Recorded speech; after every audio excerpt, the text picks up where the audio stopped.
Hello बच्चों, कैसे हैं आप लोग बेटा। Welcome back. आप अपने स्टडी डेस्टिनेशन बायोनिकी पर आ गए हैं।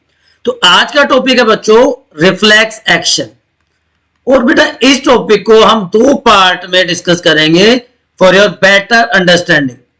देखिए, एक होगा रिफ्लेक्स आर्क और दूसरे हम बात करेंगे रिफ्लेक्स एक्शन की। तो आर्क में और एक्शन में क्या बेसिक डिफरेंस है, ठीक है ना।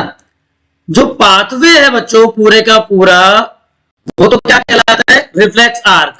और जो मैकेनिज्म है उसको हम क्या कहते हैं, रिफ्लेक्स एक्शन। तो दोनों का बेसिक डिफरेंस आपको समझ में आ गया कि जो पाथवे है वो तो क्या है, रिफ्लेक्स आर्क है, और जो मैकेनिज्म है उसको हम क्या कहते हैं, reflex action. Is it clear to everyone now. तो देखिए, ये वर्ड से आप फेमिलियर है, stimulus. Any change in external environment of an organism, चाहे वो किसी भी फॉर्म में है, वो लाइट की फॉर्म में है, हीट की फॉर्म में है, राइट, वो क्या कहलाएगा, स्टिमुलस।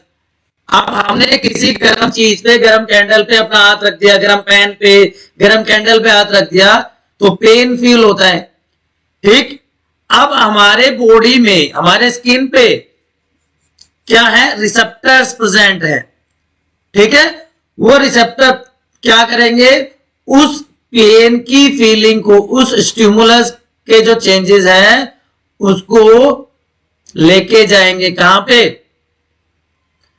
स्पाइनल कोड या ब्रेन तक। एक और इंपॉर्टेंट चीज यहां पे बता दूं आपको बेटा कि रिफ्लेक्स एक्शन में ब्रेन और स्पाइनल कोड इन्वॉल्व है, but cerebrum is not directly involve. ये आपको याद रखना है। जो थिंकिंग सेंटर है हमारे ब्रेन का, कंट्रोल सेंटर है हमारे ब्रेन का, वो डायरेक्टली इन्वॉल्व नहीं होता। तो सेंस ऑर्गन से और सेंट्रल नर्वस सिस्टम की तरफ कौन लेके आया इंफॉर्मेशन को, सेंसरी न्यूरॉन। अब ब्रेन, स्पाइनल कोड उसको इंटरप्रेट करेंगे, जो भी इंफॉर्मेशन होगी वो रिले न्यूरॉन की हेल्प से पास हो जाएगी किसको, अब मोटर न्यूरॉन को।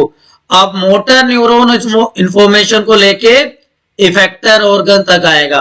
इफेक्टर क्या होगा, हमारे हाथ की मसल, हमारे पैर की मसल इफेक्टर का काम करेंगी। और अब इफेक्टर को क्या इंस्ट्रक्शन मिलेगी कि भाई अगर पेन फील हो रहा है, हमें हीट फील हो रही है, तो हमें क्या करना पड़ेगा, हमें रेस्पॉन्स देना पड़ेगा, हमारे मसल्स को रेस्पॉन्स देना पड़ेगा।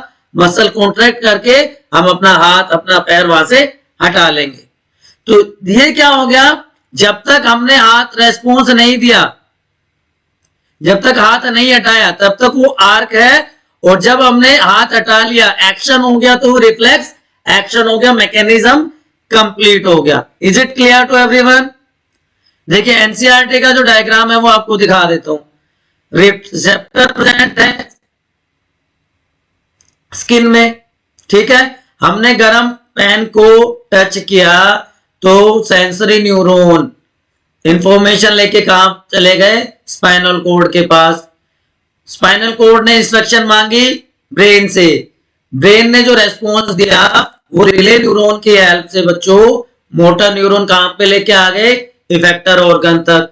इफेक्टर ऑर्गन क्या है, मसल इन आर्म। तो यहां तक अभी कोई मूवमेंट नहीं हुआ है, so this is called reflex arc. Step wise आपको एक बार फिर से बता देता हूं कि जो पाथवे है जिसके थ्रू नर्व इंपल्स ट्रेवल करते हैं ड्यूरिंग रिफ्लेक्स एक्शन, वो क्या कहलाता है, रिफ्लेक्स आर्क। कि स्टिमुलस था, स्टिमुलस क्या था हमारा, हीट थी। रिसेप्टर क्या था हमारा, सेंस ऑर्गन था हमारा, ठीक। उसके बाद सेंसरी न्यूरॉन इंफॉर्मेशन कहां पे लेके गए, स्पाइनल कोड के पास। स्पाइनल कोड ने ब्रेन को मैसेज कन्वे किया, वहां से जो इंफॉर्मेशन आई वो रिले न्यूरॉन के हेल्प से इफेक्टर ऑर्गन तक चलेगी। इफेक्टर ऑर्गन क्या है, हमारा मसल है, हैंड या लेग की मसल, जहां पे भी हम पेन फील कर रहे हैं, हीट फील कर रहे हैं। तो यहां तक का जो पाथवे है ये सारा वो क्या कहलाएगा, रिफ्लेक्स आर्क। और जैसे ही हमारी मसल कॉन्ट्रैक्ट करेगी और हम अपना हाथ या पैर वहां से हटा लेंगे तो हो जाएगा response and then it is known as reflex action. Is it clear बच्चा बाटी? अब बात समझ में आ गई? तो reflex arc is the pathway and reflex action, अब आपको पता चल गया कि ऑटोमेटिक रेस्पॉन्स है। अगर आपको सिंगल लाइन डेफिनेशन पूछी जाए what is reflex action, sudden,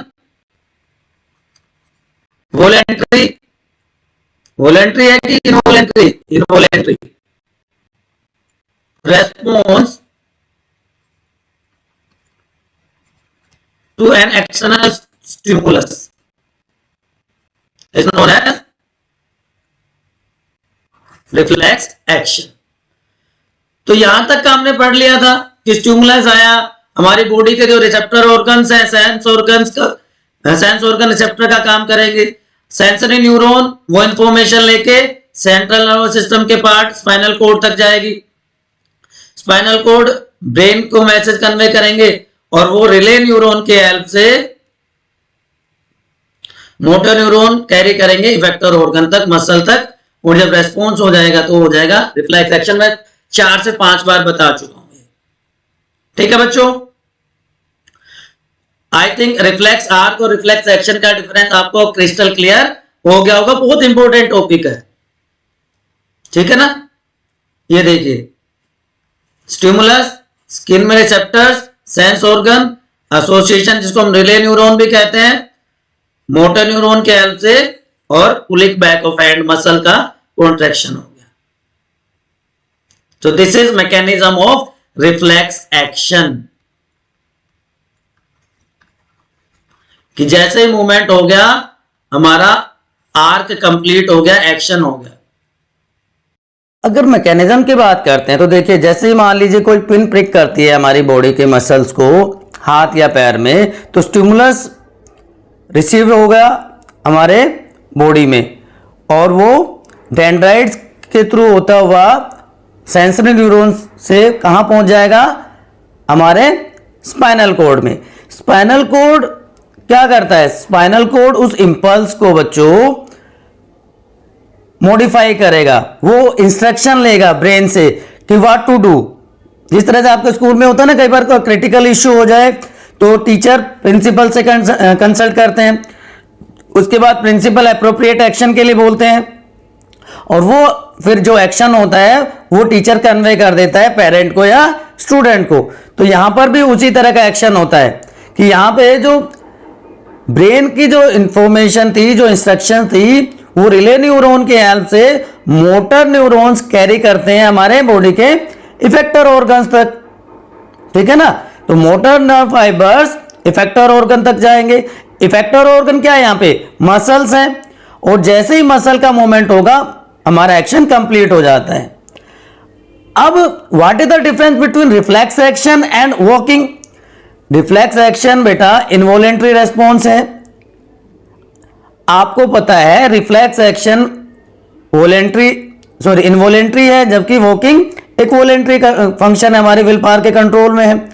reflex action में ब्रेन और स्पाइनल को डायरेक्टली इन्वॉल्व होते हैं, लेकिन सेरेब्रम इन्वॉल्व नहीं होता, जबकि वॉकिंग में हमारा सेंट्रल नर्वस सिस्टम पूरा का पूरा इन्वॉल्व होता है। और आपने प्रीवियसली पढ़ा है, हमने जब ब्रेन के पार्ट पढ़े थे, तो जो बॉडी का इक्विलिब्रियम है, जो पोस्चर है, वो मेंटेन करने में सेरेबेलम बहुत इंपॉर्टेंट रोल प्ले करता है।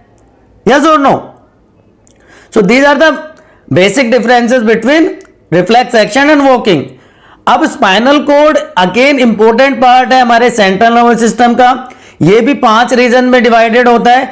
8 पेयर सर्वाइकल रीजन में, 5 लंबर में, 12 थोरेसिक में, 5 सैक्रल रीजन में, और 1 पेयर जो बच्चों कोकेजियल रीजन में प्रेजेंट होता है। So this is distribution of spinal nerves in our body. Cranial nerves के 12 पेयर्स होते हैं, स्पाइनल नर्व के 31 पेयर्स होते हैं। Still if you are having any doubt you can ask in comment section. बच्चों, इसके बाद हम बात करने वाले हैं हार्मोनल रेगुलेशन की। कंट्रोल और कोऑर्डिनेशन में हम एंडोक्राइन सिस्टम की बात करेंगे।